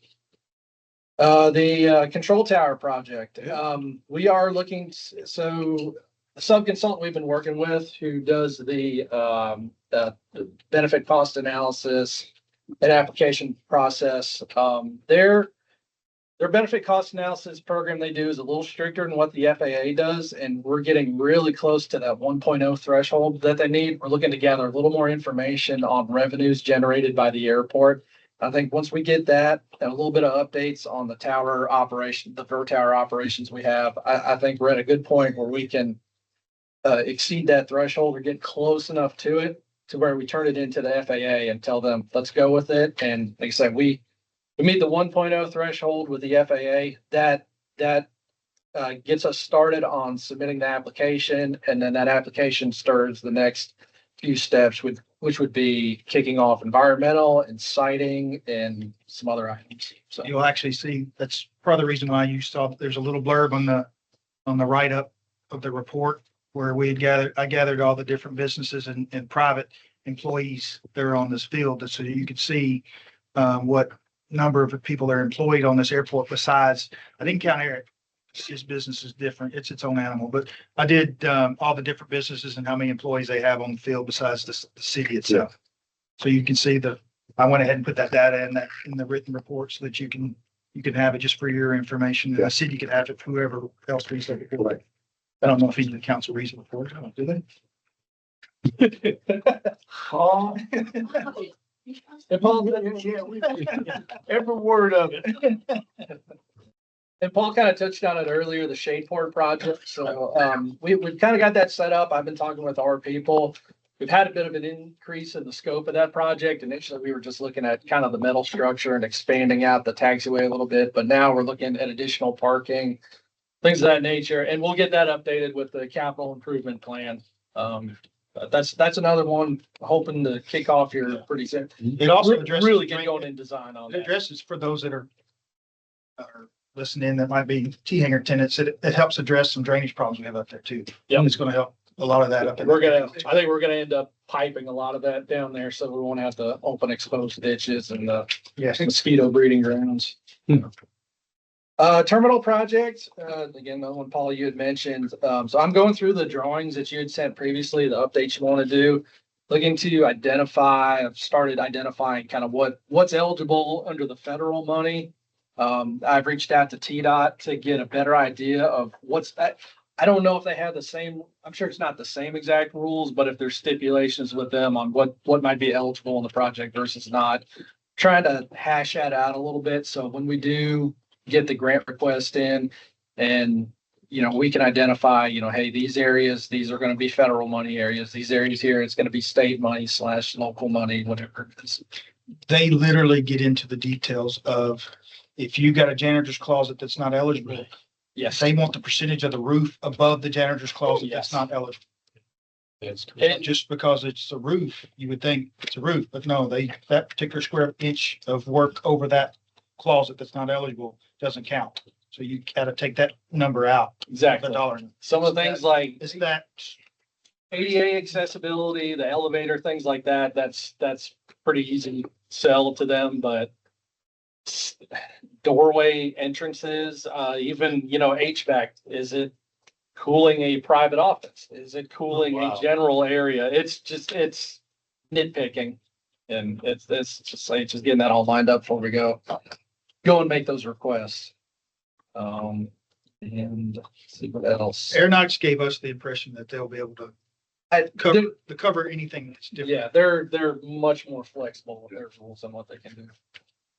And then we're also gonna have the corporate hangar that's gonna be built off the new taxiway once that's done. So working on just doing some building requirements for that and have that ready to go. The number that you saw under what was listed under the bill grant, that is designed for the next one.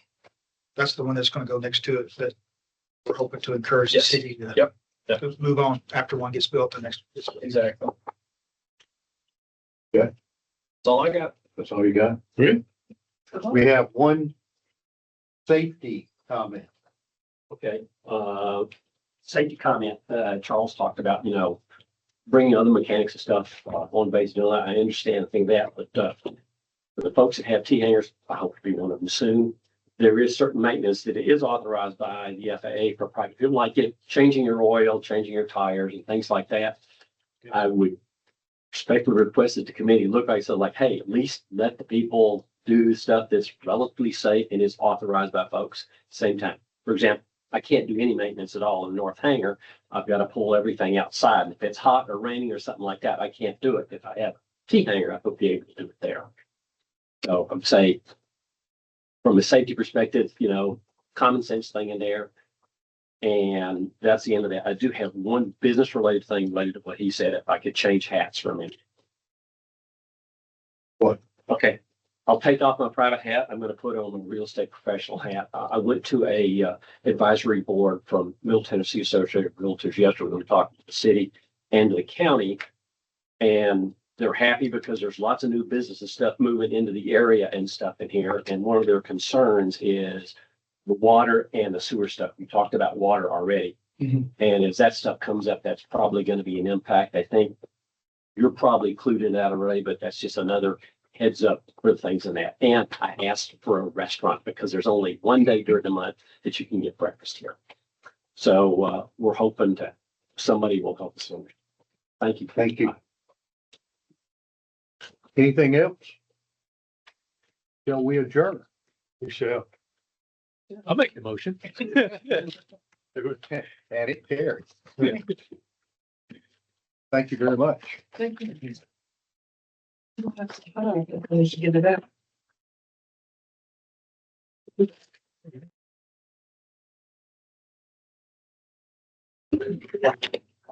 As Glenn says, I thought I wanted to do. Sign your sheet now. This was a short meeting. Oh, yeah, this was great. I'm liking that trend. You don't know what you don't know till you don't know it. Yeah, yeah. And I certainly wasn't going to tell you before we got there. Oh, yeah. It's all good. Some of them will go on for hours, but this is a good one. So welcome aboard. Well, thanks. Where's your hobby farm? It's Old Town Highway, like going up to Country Club. Okay, yeah, yeah. It's a family farm. My wife inherited like 280 acres and we bought another 20 acres and doing it there. Okay. Right behind the DAV building. Yeah, sure. I know right where that So is. both sides of the road there, we got beans on one side. Oh, nice. pasture on the other. Okay. So you're rolling hay and. Well, somebody, yes, we grow the hay, somebody else cuts it. Yep, that's what, We have about 15 or 16 cows and there's somebody else that's calves. Yeah. So if they get out, they gotta worry about it. Yeah, yeah, that's the best way to And then do we it. sharecrop the beans. Oh, nice. So I clean the fence. Yeah. That's what I do. Okay. We've got a lot of river frontage there too. That my goal is to clean all this. Okay, just like Woodlands area now. Yeah, it's got that privet hedge and Yeah. stuff's grown up. So I just bought a new track loader with a mulcher and. Oh, wow. I got Yeah, it. that's the fun stuff to do. That's exactly right. That's exactly right. Yeah, So- that's good. Well, I've